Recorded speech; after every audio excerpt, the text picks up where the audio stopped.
This is day 2 of Dave's Leicester Comedy Festival, and we are here at Just a Tonic with Nathaniel Metcalfe. That's right, yeah. Did I pronounce it right? You did pronounce it right. You said you were going to have trouble with the surname as well. I got trouble with the first name. Yeah.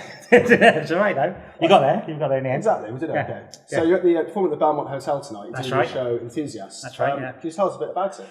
It's quite a nerdy show about a time when I was unemployed and I became kind of obsessed with like loads of kind of daytime TV and old kind of movies that were on and stuff. This is going to the student market, so you're probably going to do very, very well with all those references. Yeah, but I'm frightened that my references are basically like 10 years old now or something, so there'll be like people that go, I don't even know what that is anymore. So I'm Back to the Future Star Wars. That was years ago, and I still love them. I know everyone still loves those. Yeah. Is this your first full show then? First ever full-length Edinburgh show, yeah. I did it last year. So it's not, I think most people come in here with like work in progress things, whereas I haven't started my second show yet. So I'm bringing up the show I did last year, which... One of the last show at Edinburgh? Yeah. How did it go up there? Was it? It was good. It got kind of nominated for an award, a News Moose Award and stuff. So it was very nice. It felt like lots of people turned up. Couldn't quite understand why half the time, but it was nice that... You were out flying on the street? Yeah, I was doing all that, but it's just sort of this weird, magical thing at like 5 minutes before it started, people would just turn up, which is better than the alternative. So, I mean, have you done the show around the country after Edinburgh? No, I was going to try to. That was partly this. I thought I'd try and do like a little mini tour, and I had someone who was going to try and do that for me that didn't happen.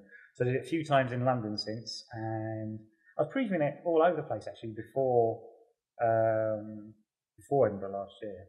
And I was thinking of doing like a follow-up thing, but I think a lot of those venues already had me when I was previewing it. Right. So this is your first time coming to Leicester then?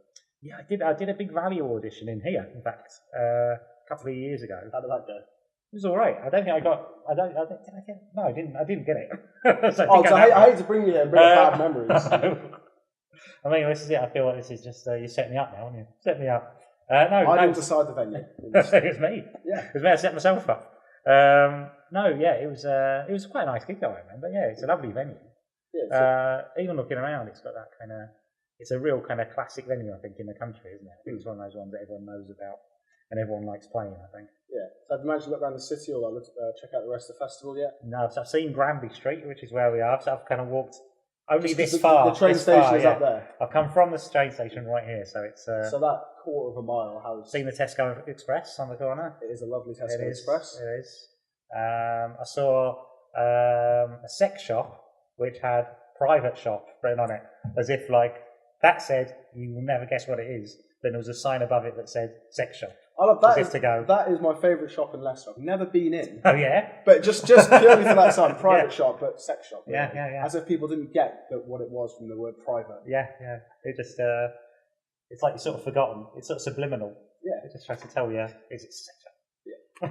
So I mean, talking about going around the country, is there any like gigs that have gone down really bad, or a particular place that you hate performing in? Hopefully not Leicester. We'll find out this evening. Fingers crossed. Not really. No, I think you sort of sometimes have preconceived ideas of what places will be like, but often that's not true at all. I think most places are very nice. Yeah. It's easy to generalise as well. Like, there's probably places in every city or whatever, which is an awful place to play in that city, but equally you might be in a very nice venue or somewhere that attracts a nice audience or whatever. But the audiences that come in, like you said, do they tend to be your own audiences that have seen you before, or is it just people off the street? No, certainly, yeah. Like, I don't think anyone knows who I am, so I think people just come in based on the idea that, it's supposed to... That's it. I'm always kind of fascinated by what brings people in, and what it is, whether it's a poster or they've heard something, I don't know. Is it a lot of sort of, hate to use the term, but nerdy people who get the references you're doing? Or? I'd love to attract them. That's why I need probably more of those. I think they're the people that probably would get it. But at Edinburgh, I did I was sort of packing out. It was a free show, but I was packing it out every day. That's the key, then, make it free. Yeah, and that's it. It seems to be to try and get the widest possible demographic, and the people that are really into it will stick around and come back and see stuff again and again. Hopefully, it seemed to work out that all kinds of people seem to go away happy, which is nice. It's all good. Yeah. So, I mean, going back to the beginning, you only started comedy in 2007, if that's right, according to my little cue card. And it's quite late to start. I mean, why did you start that late in the game? Because most people start when they're, my age, 20, 21. Yeah, it was a year too. I wasn't 2007 years old. I was going to say, you look very good for 2013 years old. Thank you. No, yeah, I started when I was 27 in 2007. Yeah, so it was just one of those things I wanted to do for years and years, and then it never really felt like it was something that I would know how to do it. You know what I mean? It feels like it was slightly inaccessible for me, I think. And it was one of those things that I sort of thought, I'm going to do it. And I think it just got to that point where I thought if I didn't do it then, I'd never do it. So how did you manage to actually get into it? Well, it seemed like, again, I've seen people like Josie Long and people who were doing stuff. And for a while, I used to go loads when I was sort of 18, 19, see lots of live comedy. And then after that, I kind of lost interest because I think a lot of the stuff that was going on didn't really interest me. But I think seeing her do stuff suddenly felt very kind of accessible and the kind of thing that you could do or something, I think. So, I mean, but also 5 gigs into comedy, you nominate or you're part of So You Think You're Funny? Yeah. How did you manage to get in that so quickly? I don't know. I did a gig. It's only one gig, so you do like one gig in London, all over. You do loads of heats all over the country, and if you do well at that gig, they put you on in the finals, which was nice. So I think I just must have had a nice gig quite early on. The 5 minutes you kind of start with is often quite bulletproof, I think. That you have to start with something which is, because I think you'll never be more nervous than you are when you start out. It's almost like it's written and overwritten, you know what I mean? So it's like, I think often the 5 minutes... Most people tend to overthink the first things they do. And I think often, I mean, some people never get better than that, I suppose, and it's like, but that first kind of 5 minutes, you're right, I think it's got to be basically everything until you do longer. It's probably, that initial 5 minutes probably quite, I should probably dig it out again and see what is in it. Was there, is there anything from those first gigs you did that's actually managed to stay, throughout the show until now? No, but I was actually, because, as I say, I'm trying to write another show now, it's become one of those things that I'm trying to find old notebooks from 5 or 6 years ago now to see if there's anything that I haven't kind of pillaged or something to get stuff out.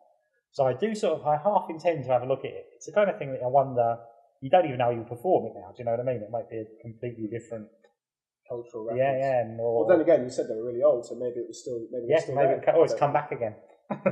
So, I think as long as there's some sort of daytime TV, Jeremy Kyle reference, Right Stuff, those sort of things. Well, it was all things like part of the big thing in the show. I did a big thing about Through the Keyhole, which hadn't come back, and now it's back on telly again. So that was like a big daytime TV show when I was 18, 19, and now it's back on telly. So I think it's suddenly, hopefully that helps. It was no one will remember though, so that didn't help. But hopefully.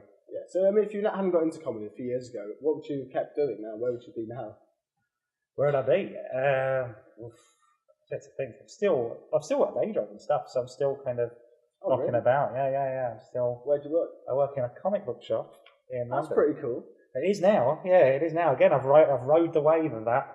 Yeah. It's now all right, isn't it? It's quite acceptable. Geek is back in fashion, isn't it? When I started, I went through some stuff. That was back in the days when it meant something.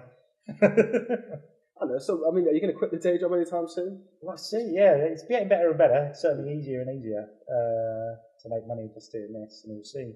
But it's hard to make a good living, I think. Yeah. So if you could consider some sort of plug for yourself now. Mm-hmm. If you were to describe your comedic style in a sentence or two, what would you say?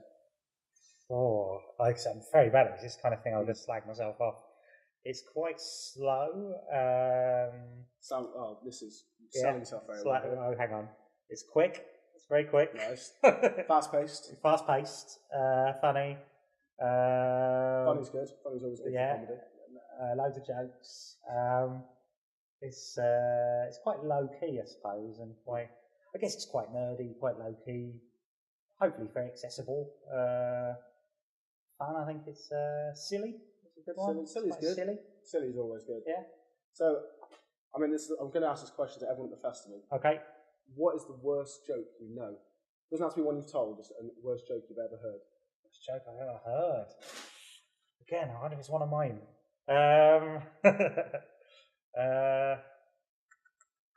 Well, actually, I heard a terrible joke by a guy who often used to be in sort of outside our circle of mates, and he used to definitely make them up. I couldn't even repeat them because it'd take about 10 minutes to tell, and at the end of it, you still wouldn't know what it was.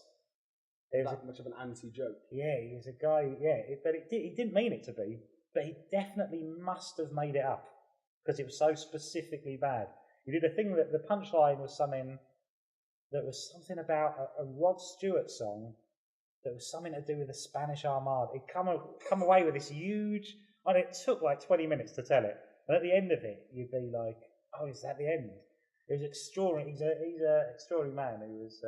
I won't tell his name, because just in case. You can always bleep it out. That's if you did. He was called Boring Dave.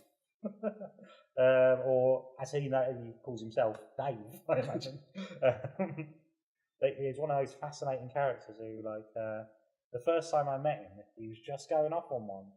I remember looking around the other people on the table, and the people that knew were just nodding back at me like, yeah, that's Boring Dave.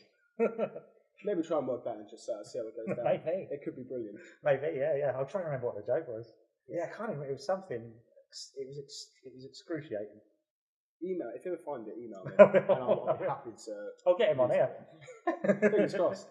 All right, it's fine. What does the rest of the year hold for you? 2014. Do another Edinburgh show, which I've got to write. So I've started doing that in my spare time, which is it's starting to shape up now after weeks and weeks of pulling my hair out and going, what am I going to do? So now I've got to get that ready for Edinburgh. And I'm doing on Radio 4 with James Acaster. I'm doing a series of things we did a pilot for last year called James Acaster's Findings. I'm doing that in July. And we'll see after that. I don't know. Well, best of luck with the rest of the year. Thank you very much. Yeah. I hope to see you next year at the festival. Yes, I'll come back. Cheers. Cheers.